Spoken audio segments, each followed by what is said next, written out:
Assalamualaikum warahmatullahi wabarakatuh. Bismillahirrohmanirrohim.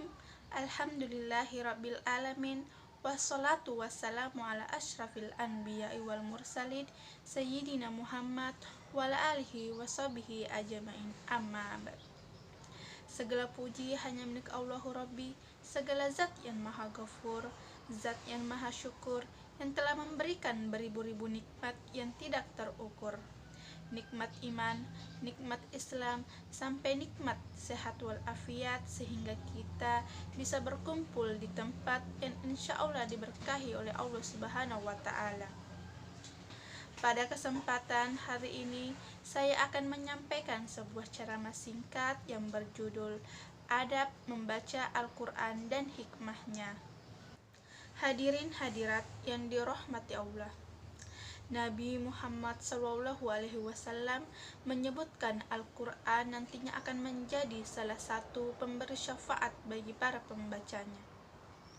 Membaca Al-Quran bahkan disebut Nabi dapat membersihkan hati yang kotor bagi siapapun yang membacanya. Adapun adab membaca Al-Quran yang sesuai dengan tuntunan Allah Subhanahu wa Ta'ala dan Rasulnya dalam Minhajul Muslim, yaitu yang pertama, membaca dengan kondisi terbaik.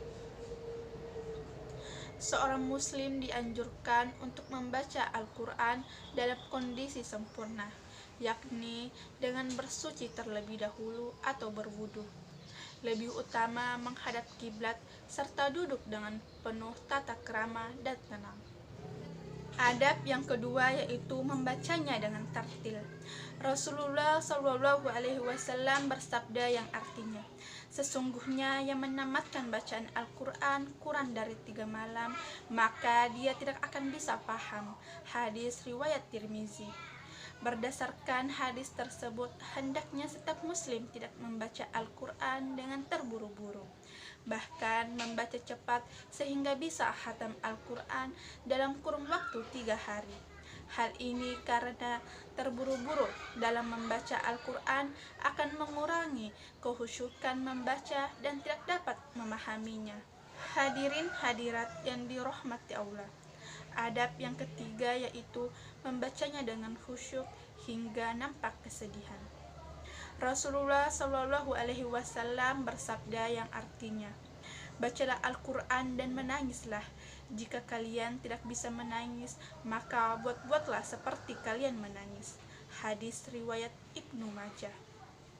Sabda Nabi tersebut menganjurkan agar umat Islam menghayati kandungan Al-Quran, bahkan dianjurkan untuk menangis saat meresapi isi Al-Quran.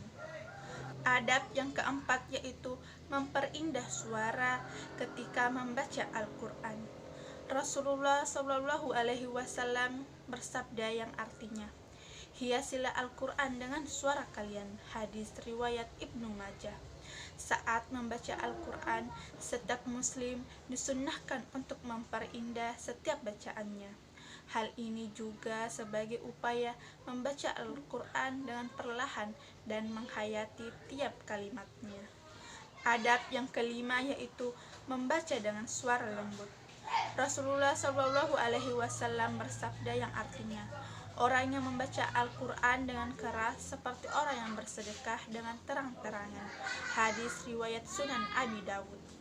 Seperti diketahui, sedekah sebisa mungkin dilakukan secara sembunyi-sembunyi, kecuali ada faidah tertentu yang diinginkan. Begitu juga membaca Al-Quran, baiknya dilakukan tidak dengan sembunyi-sembunyi, kecuali ada faidah tertentu yang ingin kita dapatkan.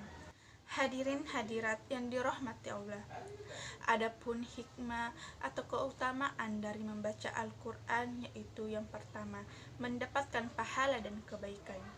Keutamaan Al-Quran bagi mereka yang membacanya adalah dianugerahkan baginya pahala dan kebaikan yang berlipat-lipat. Yang kedua yaitu mendapat syafaat di hari kiamat. Pada hari kiamat nanti tidak ada satupun yang bisa menolong seorang muslim kecuali kebaikan yang pernah ia kerjakan semasa di dunia, yang salah satunya adalah membaca Al-Quran.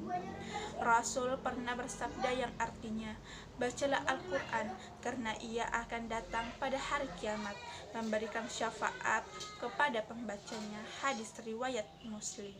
Yang ketiga yaitu mengangkat derajat orang tua di akhirat.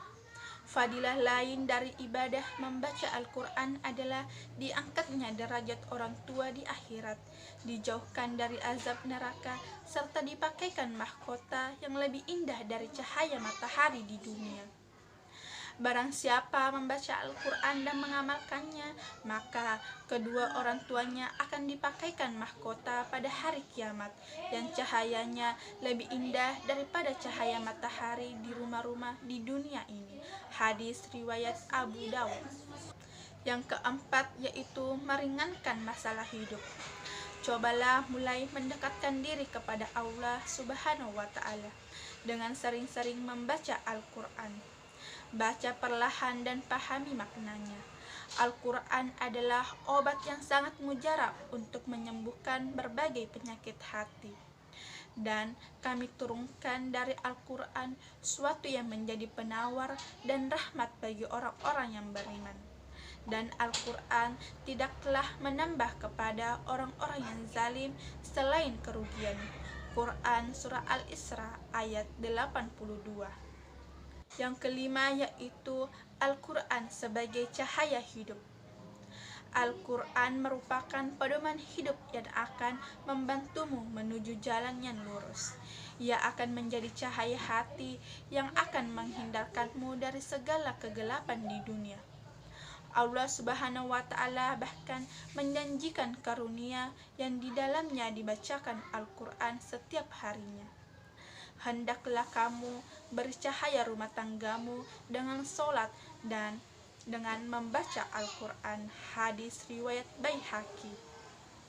Hadirin hadirat yang dirahmati Allah, demikianlah ceramah agama yang dapat saya sampaikan pada kesempatan hari ini. Semoga memberikan manfaat bagi kita semua dan dapat kita aplikasikan dalam kehidupan sehari-hari. Lebih dan kurangnya mohon dimaafkan.